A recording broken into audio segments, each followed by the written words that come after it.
Many of you guys may have remembered that going into Avengers Endgame, it had been publicized that 13 Reasons Why and Love, Simon star Katherine Langford was going to appear in Avengers Endgame. And then so people went into the movie, they watched Avengers Endgame, and she never showed up.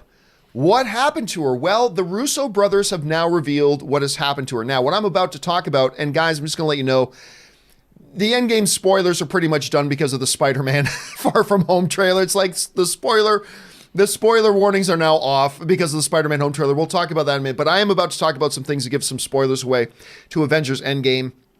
But in Endgame, what the Russo brothers say they were going to use her for was she was going to play an older version of Tony's daughter.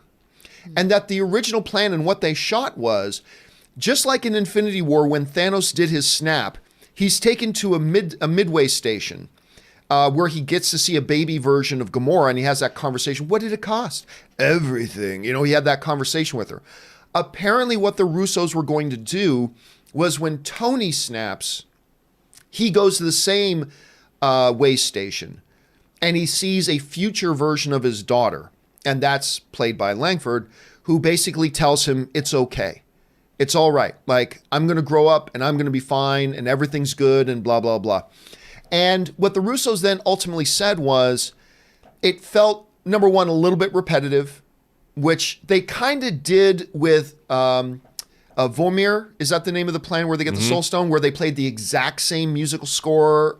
And that was a little bit repetitive. They thought it's a little bit repetitive. And there's already so much going on. Do we really need to put that in? And they ultimately decided to take it out. Rob, you hear this, and number one, how does that scene sound to you? And then number two, do you agree with their reasoning, or do you think they should have left it in there? No, I do agree with their reasoning because I think the audience's first response would have been, wait, who's that?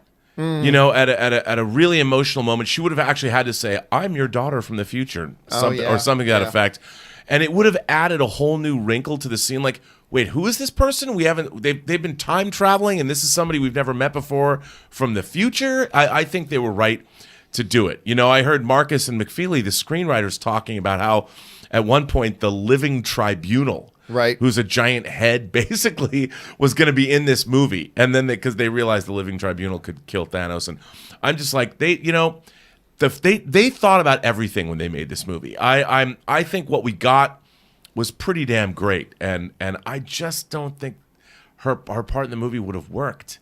No, it would have been an interesting callback to the first one, but I agree. I think it was a neat idea to shoot. But upon sitting down and then looking at it, it probably, number one, it wasn't necessary. It wasn't needed for the film. The film was already over 3 hours long. It would have been just another repetitive thing from Infinity War, and they had played that card once already.